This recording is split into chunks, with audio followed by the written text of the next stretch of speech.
Hello student, Har Har Mahadev. हमारी initiative to complete 6 to 12 NCERT, उसमें class 6, 7, 8, 9 complete हो चुका है। आज है class 10 chapter 2 of history, nationalism in India. ठीक है, तो इसमें बताया जा रहा है कि नेशनलिज्म इंडिया में कैसे उभरा। ठीक है, तो जो मॉडर्न नेशनलिज्म थे ना यूरोप में, वो came to be associated with the formation of nations states. तो मॉडर्न जो नेशनलिज्म थे यूरोप में, उनको एसोसिएटेड किस चीज से थे?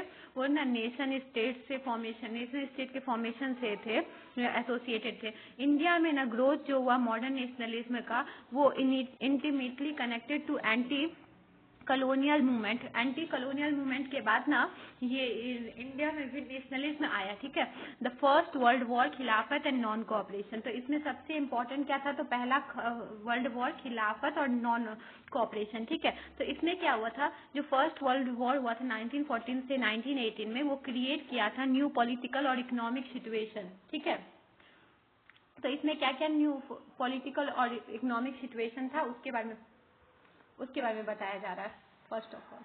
ठीक है, द फर्स्ट वर्ल्ड वॉर, खिलाफत और नॉन कोऑपरेशन। तो इसमें जो पहला था वो था कि ना इंक्रीज करना डिफेंस एक्सपेंडिचर को। ठीक है, उसके बाद इंक्रीज करना टैक्स हार्डशिप को। ठीक है, उसके बाद था इनकम टैक्स इंट्रोड्यूस, फिर prices increase during the war, force requirement in army, crop failure in many part of India, acute shortage of food. और फिर उसके बाद क्या था? फिर जो एपेडमिक आया था। ठीक है, तो ये सब क्या था? ये सब ऐसे चीज थे जो वॉर के बाद आए थे और इससे ना हम सबको हार्डशिप देखने को मिला था। ठीक है, तो हम सब क्या किए थे? उसके बाद ना नेशनलिज्म का उदय हुआ था हमारे यहाँ। तो इससे क्या हुआ? इससे ना आइडिया आया सत्याग्रह का। ठीक है, तो इससे क्या हुआ? मतलब कि इतना सारा जो मूवमेंट, इतना सारा जो रिस्ट्रिक्शन लगाया था वर्ल्ड वॉर को लेके, तो इससे क्या हुआ? आइडिया ऑफ सत्याग्रह आया। तो इसमें बताया गया, आइडिया ऑफ सत्याग्रह में बताया गया इसमें कि ना महात्मा गांधी जो थे वो रिटर्न आए। पहले इसमें सबसे इम्पोर्टेंट महात्मा गांधी के बारे में बताया जा रहा है। तो इसमें बताया गया कि महात्मा गांधी रिटर्न आए थे जब इंडिया में जनवरी 1915 में, तो फिर साउथ अफ्रीका से। फिर वो ना सक्सेसफुली फॉट किए थे इस रेसिस्ट रिजिम को थ्रू सत्याग्रह। वो ना साउथ अफ्रीका में सत्याग्रह के माध्यम से ना इस रेसिस्ट रिजिम को फेस किए थे। ठीक है, तो सत्याग्रह जो था, सत्याग्रह का मतलब क्या होता है? सबसे इम्पोर्टेंट चीज। ठीक है, तो ये एक ऐसा मेथड होता है मास एगिएशन का जिसमें ना सच बोलना होता है। द कॉज वॉज ट्रू, इसका कॉज जो होता है वो ट्रू होता है। If the struggle was against injustice, but और जो स्ट्रगल होता है वो किसके खिलाफ होता है? इनजस्टिस के खिलाफ, फिजिकल फोर्स के खिलाफ।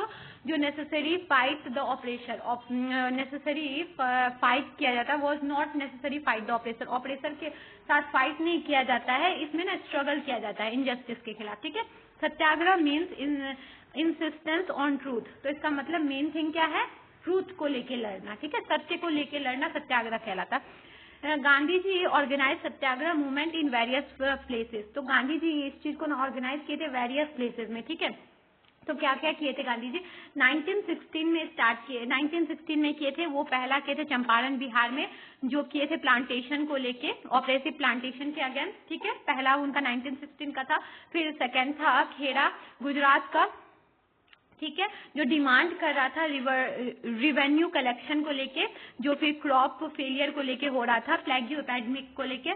फिर 1918 को अहमदाबाद का था, कॉटन मिल वर्कर का था। ठीक है, उसके बाद क्या हुआ कि रॉयल सत्याग्रह का था। फिर उसके बाद क्या हुआ? ये चीज होने के बाद रॉयल सत्याग्रह हुआ। रॉयल सत्याग्रह गांधी जी के द्वारा हुआ। ठीक है, तो रॉयल सत्याग्रह में क्या था? ब्रिटिश ऑफिसर ना इम्प्रिजन कर रहे थे किसी भी इंडियन पॉलिटिकल लीडर को 2 इयर्स के लिए विदाउट एनी ट्रायल। तो इसमें ना क्या था? तो इसमें इस गांधी जी ने स्टार्ट किए थे रॉयल सत्याग्रह, क्योंकि 1919 में। इसमें क्या था? शॉप्स को क्लोज कर दिया गया था, रैलीज स्टार्ट किया गया था, ऑर्गेनाइज किया गया था। पीपुल ना स्ट्राइक्स कर रहे थे। इसका जो मेन था ना, इसमें रॉयल सत्याग्रह में क्या था कि ना इसमें ना नो अपील, नो दलील और नो वकील, ऐसा ना ये था कि मतलब इसमें ना बिना किसी से पूछे, आपको बिना वकील के सहायता के आपको ना डायरेक्टली अंदर डाल दिया जाता था, मतलब कि पॉलिटिकल पार्टी को। ठीक है, पॉलिटिकल लीडर्स को। तो इस चीज के खिलाफ गांधी जी ना रॉयल सत्याग्रह किए थे 1919 में, जिसमें शॉप्स को क्लोज कर दिया गया था, रैलीज स्टार्ट किया गया था और पीपुल ना स्ट्राइक कर रहे थे। इस मूवमेंट को कर्स करने के लिए मार्शल लॉ भी लगाया गया था जनरल डायर के द्वारा कमांड में, और जलियांवाला बाग मैस्केयर हुआ था। जिस जलियांवाला बाग मैस्केयर में क्या हुआ था कि ना 13 अप्रैल 1919 को वहाँ पे क्या हुआ था, बैसाखी का फेयर ऑर्गेनाइज हुआ था जलियांवाला बाग में अमृतसर में, और वहाँ पे जनरल डायर आए और फिर ना क्या किए थे, वो फायरिंग करवाने लगे 100 ऑफ तो उस क्राउड पे, और 100 ऑफ इंडियंस वहाँ पे मर गए थे। ठीक है, after this incident Indians become violent and which force Gandhi to stop the movement. और इसके बाद ना इंडियंस क्या हुए थे, वायलेंट हो गए थे। तो गांधी जी को ऐसा लगा कि इसको ना मूवमेंट को बंद करना जरूरी हो गया है, क्योंकि अगर मूवमेंट बंद नहीं किया जाएगा तो ये सब फोर्स का यूज करेंगे, अब वो सब सत्याग्रह का यूज नहीं करेंगे, क्योंकि नॉन वायलेंट का अगर यूज नहीं करेंगे, अगर फोर्स करेंगे तो फिर ब्रिटिश उनसे ज्यादा फोर्स यूज करेगा। तो वो चीज गांधी जी को पता था, तो गांधी जी ना उसको क्या किया, सत्याग्रह को बंद कर दिए। ठीक है, फिर क्या हुआ, खिलाफत और नॉन कोऑपरेशन हुआ। ठीक है, नॉन कोऑपरेशन खिलाफत हुआ।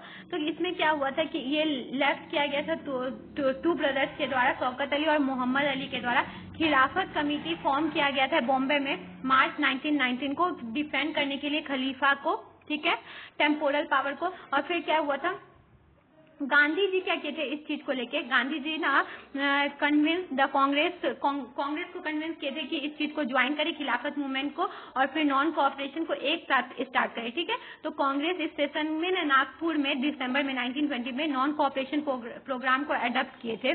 ठीक है, differing standards with in the movement. ठीक है, तो इसमें क्या हुआ था, इसमें ना मूवमेंट में क्या हुआ था, टाउन में अब क्या हो रहा था, the movement in the town, student ना लेफ्ट करने लगे थे गवर्नमेंट स्कूल को और कॉलेज को, हेडमास्टर्स और टीचर्स रिजाइन करने लगे थे, लॉयर्स गिव अप करने लगे थे अपना, ठीक है, लॉयर्स अपना गिव अप करने लगे थे प्रैक्टिस। ठीक है, उसके बाद क्या हुआ था, काउंसिल इलेक्शन हुआ था, बॉयकॉट किया जा रहा था। ठीक है, फिर लिक्वियर शॉप बंद कर दिया गया था, फॉरेन क्लॉथ को बंद किया गया था ह्यूज बोनफायर में। ठीक है, ये हुआ था। फिर उसके बाद ये मूवमेंट से क्या हुआ था, सिटी ना gradually slowed down from variety of reason. तो इसकी वजह से क्या, फिर khadi were expensive, lack of Indian institution. तो ये मूवमेंट ना सिटी में ना कम होने लगा था, क्यों, क्योंकि ना खादी वहाँ पे स्पेसिफिक जो कपड़ा था वो बहुत ज्यादा एक्सपेंसिव था, और फिर इंडियन इंस्टीट्यूट वहाँ पे कम थे। ठीक है, इस वजह से। अब इसके बाद क्या हुआ था, रिबिलियन जो कंट्री साइड में हो रहा था, ये तो टाउन का है, अब रिबिलियन कंट्री साइड में हो रहा था। क्या क्या हो रहा था, पीजेंट मूवमेंट हो रहा था अवध में। ठीक है, तो वहां पे क्या होता, पीजेंट ना had to be bigger and work at land lord farms without any payment। Peasant ना बेकार हो गए थे, और वो ना जो पेमेंट लैंड लॉर्ड होते थे उनके फार्म में काम करते थे कि बिना किसी पेमेंट का। ठीक है, बाबा रामचंद्र एंड पीटी नेहरू जो थे वो ना अवध किसान सभा स्टार्ट किए थे 1920 में, और फिर वो डिमांड किए थे बेकार सिस्टम को एबोलाइज करना, बेकार सिस्टम को। ठीक है, अब क्या हुआ था, इसके बाद फिर मूवमेंट हुआ था, इसके बाद मूवमेंट हुआ था यहाँ पे क्या हुआ था, ट्राइबल एरियाज में आंध्र प्रदेश में भी मूवमेंट हुआ था। तो वहाँ पे क्या हुआ था, अल्लूरी सीतारामन ना इस चीज को लीड कर रहे थे, गुरिल्ला वॉरफेयर से।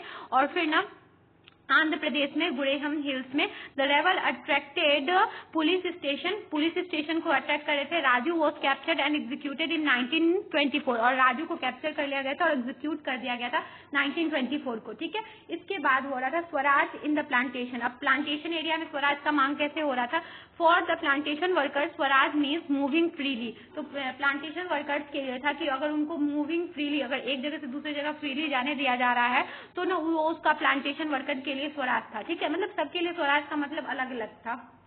तो ये सब था कि अलग अलग डिपार्टमेंट, अलग अलग तौर पे ना अलग अलग जो अलग अलग क्षेत्र के थे आदमी, सब अलग अलग जो जो चीज से जुड़े हुए थे, वो सब ना नॉन कोऑपरेशन में जुड़े हुए थे। तो उनके बारे में बताया जा रहा था। तो वो एक मास मूवमेंट के तौर पे बन रहा था, जो सिविल डिसोबीडियंस मूवमेंट था। ठीक है, पर ना चौरी चौरा जो कांड हो गया था जो उत्तर प्रदेश में, इसकी वजह से ना महात्मा गांधी को नॉन कोऑपरेशन मूवमेंट को ना बंद करना पड़ा था। नॉन कोऑपरेशन मूवमेंट एक मास मूवमेंट बन रहा था, जिसको चौरी चौरा कांड जो हुआ था उत्तर प्रदेश का, जिसमें जला दिया गया था पुलिस स्टेशन में, तो उस चीज के लिए ना इनको बंद करना पड़ा। ठीक है, तो ये जो हुआ था ये 1922 में हुआ था। उसके बाद सिविल डिसोबीडियंस मूवमेंट ना 1922 से 1930 में हुआ था, सिविल डिसोबीडियंस स्टार्ट हुआ था। इस बीच में क्या हो रहा था, मोतीलाल नेहरू और फिर ना CR दास ने क्या किए थे, वो ना एक पार्टी को फॉर्म की थी जिसको स्वराज पार्टी कहा गया था, ठीक है। फिर ना यंगेस्ट लीडर जैसे जवाहरलाल नेहरू और सुभाष चंद्र बोस ना मोर रेडिकल थे मास एग्रेशन को लेके और फुल इंडिपेंडेंस को लेके, ठीक है। इसके बाद भी और दो कारण थे, एक था इकोनॉमिक तौर पे क्या हो रहा था कि ना जो प्राइस घट रहा था उस चीज को लेके, और फिर दूसरा था कि साइमन कमीशन आए थे कि मतलब कि जो फैक्ट्री जो प्राइस था इंडियन फार्मर का, मतलब फार्मिंग जो पूरा नीचे चला गया था उस चीज को लेके एक इकोनॉमिक क्राइसिस था, और सेकंड आ गया थे साइमन कमीशन। तो जिसके लिए हो रहा था कि साइमन कमीशन को साइमन कमीशन का विरोध हो रहा था, वो चीज को लेके अब यहाँ पे दो चीज चल रहा था, ठीक है। इसका विरोध साइमन कमीशन का विरोध इसलिए हो रहा था क्योंकि साइमन कमीशन में ना यहाँ पे इंडियन कॉन्स्टिट्यूशन के बारे में बात हो रहा था, जो कि अच्छा था, बट ना ऐसा था कि इसमें ना जितने भी मेंबर थे ना सब सारे के सारे ब्रिटिश थे, इंडियन एक भी नहीं था इसमें साइमन कमीशन में, ठीक है। तो इसीलिए ना इसका विरोध किया जा रहा था कि साइमन कमीशन को खत्म किया जाए। फिर उसके बाद क्या हुआ था, 1929 में ना पूर्ण स्वराज रिजोल्यूशन पास हुआ था, ठीक है। पूर्ण स्वराज रिजोल्यूशन पास हुआ था। फिर सिविल डिसोबीडियंस मूवमेंट स्टार्ट हुआ था 1930 में, और ये किसके सिविल डिसोबीडियंस मूवमेंट जो था ना, ये ब्रॉड बेस मूवमेंट था, जो स्टार्ट किस चीज से हुआ था, सॉल्ट मार्च से। जब ना लेटर सेंड हुआ था, लेटर सेंड किया गया था लॉर्ड इरविन को जनवरी 31, 1930 को लेटर सेंड किए थे महात्मा गांधी। तो इसमें ना क्या किए थे गांधी जी, 11 पॉइंट का डिमांड रखे थे। उसमें एक डिमांड ये भी था कि सॉल्ट को लेके कि सॉल्ट पे से टैक्स हटाया जाए, पर लॉर्ड इरविन ने इस चीज को नहीं माने। तो क्या हुआ था कि फिर उसके बाद ना महात्मा गांधी क्या किया, 11 मार्च को ना ये जो भेजे थे 11 मार्च, फिर उसके बाद क्या किए थे महात्मा गांधी ना स्टार्ट कर दिए थे सॉल्ट मार्च, ठीक है, ठीक है। ये मार्च स्टार्ट हुआ था साबरमती से दांडी तक सॉल्ट मार्च, ठीक है। और फिर उसके बाद क्या हुआ था, starting of civil disobedience movement. इसके बाद क्या हुआ था, स्टार्ट हो गया था civil disobedience movement. Salt march के बाद ही सिविल डिसोबीडियंस मूवमेंट को एक मतलब मौका मिला, और उसके बाद सिविल डिसोबीडियंस मूवमेंट स्टार्ट हो गया। फिर गांधी इरविन पैक्ट साइन हुआ था। उसके बाद 5 मार्च 1931 को, वो भी बहुत इंपॉर्टेंट था। तो इसमें क्या था, गांधी इरविन पैक्ट में Gandhi ji consent to participate in round table conference. तो इसमें ना गांधी जी मान लेते कि वो राउंड टेबल कॉन्फ्रेंस में ना जाएंगे लंदन, ठीक है। बट उसके लिए ना उनको बोल रहे थे, उसके लिए वो डिमांड रखे थे कि गवर्नमेंट जितने भी पॉलिटिकल प्रिजनर उन सबको छोड़ने के लिए, ठीक है। फिर क्या हुआ, 1931 में ना गांधी जी गए थे लंदन कॉन्फ्रेंस में, नेगोशिएशन हुआ था, पर वो ना रिटर्न हो गए क्योंकि ना वहाँ पे बोला जा रहा था डिप्रेस क्लासेस के लिए ना अलग से स्टेट के बारे में बात हो रहा था। तो उस चीज को वो सुन के वो बहुत ज्यादा डिप्रेस हो गए थे महात्मा गांधी, और फिर वहाँ पे से चले आए थे। फिर उसके बाद ना वो लॉन्च किए थे सिविल डिसोबीडियंस मूवमेंट को।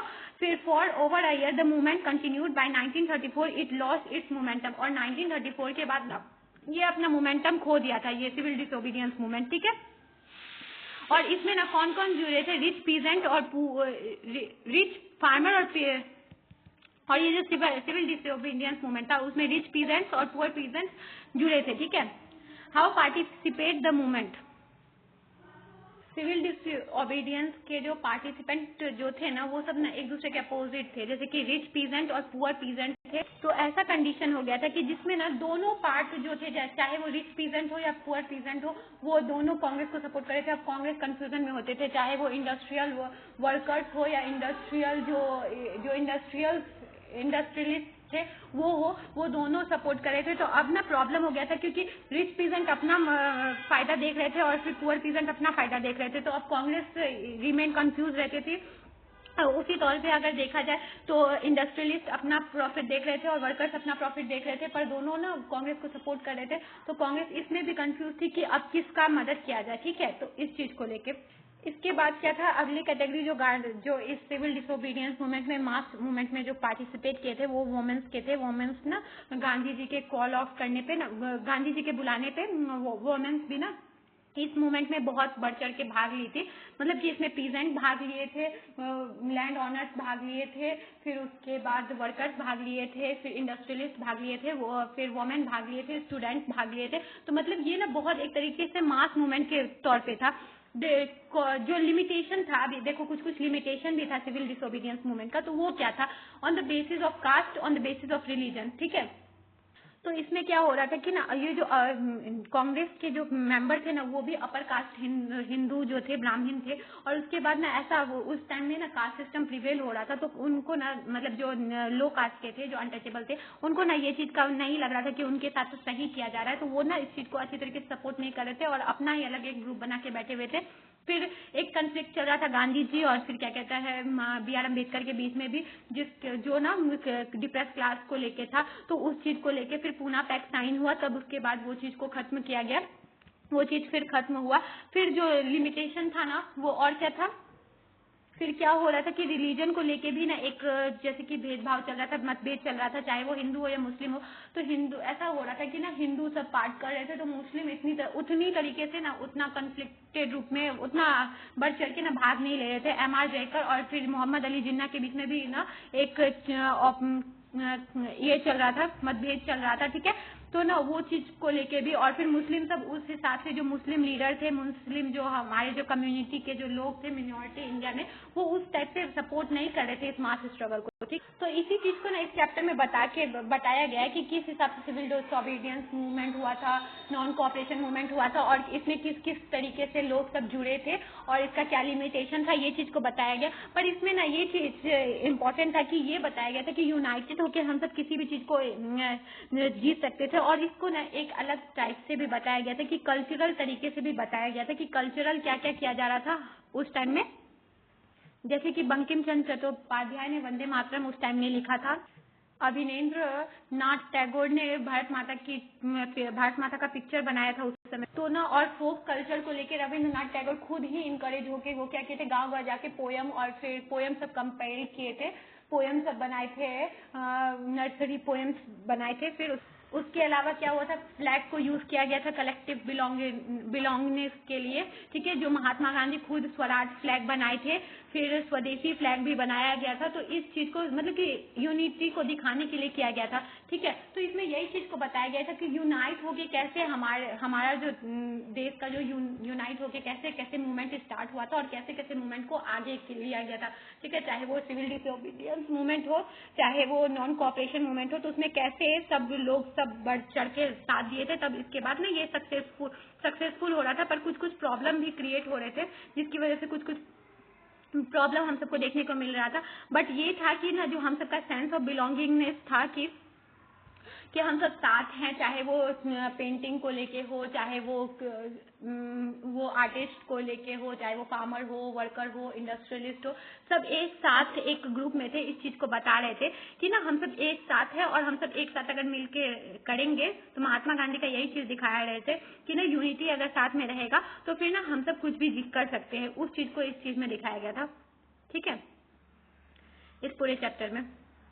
तो इस कंक्लूजन में इसमें क्या बताया जा सकता है कि ना कॉलोनियल गवर्नमेंट जो थे ना वो कर रहे थे कि ना वेरियस ग्रुप और क्लासेस को ना हम सबको एक दूसरे से दूर कर रहे थे। बट ऐसा हो गया था कि महात्मा गांधी ना ये चीज समझ गए थे कि अगर हम सब इंडिपेंडेंस हम सबको चाहिए तो हम सबको ऑर्गेनाइज करना पड़ेगा, ठीक है। तो इसके लिए ना नेशनल यूनिटी महात्मा गांधी लाए थे, ठीक है। डाइवर्स ग्रुप को पार्टिसिपेट करवाए थे, वेरियस एस्पिरेशन उनका था, सबको वो पार्टिसिपेट कराए थे, और ये वाइड रेंजिंग जो फ्रीडम था वो ना कॉलोनियल रूल को खत्म कर रहा था, ठीक है। जो कांग्रेस थे वो कंटिन्यूसली अटेम्प्ट कर रहे थे डिफरेंस को खत्म करने का, कि अगर कोई भी प्रॉब्लम हो रहा है, चाहे वर्कर्स को लेके हो, चाहे वो पीजेंट को लेके हो, तो उन तक का प्रॉब्लम को खत्म करके वो ये कर रहे थे कि नेशनलिस्ट के आइडिया को बढ़ा रहे थे और यूनिटी ला रहे थे, जिससे ना इस जो ग्रुप्स में कन्फ्लिक्ट हो उसको खत्म किया जाए और डिसयूनिटी को खत्म करके हम सब यूनाइट होके इमर्ज हो सके। In other words, what was emerging was a nation with many voices wanting freedom for colonial rule. तो इससे क्या हुआ था कि अगर मैनी वॉइसेस कॉलोनियल रूल से फ्रीडम चाहेगी तो कॉलोनियल रूल को फ्रीडम देना पड़ेगा, ये चीज का उस समय फैलाया गया था, ठीक है। इस चैप्टर में बस इतना ही था। ये चैप्टर अच्छे तरीके से समझ में आया तो उसके सारे क्वेश्चंस को सॉल्व करना है। अगर कोई भी डाउट हो तो आप कमेंट में पूछ सकते हैं। I hope you understand. Thank you.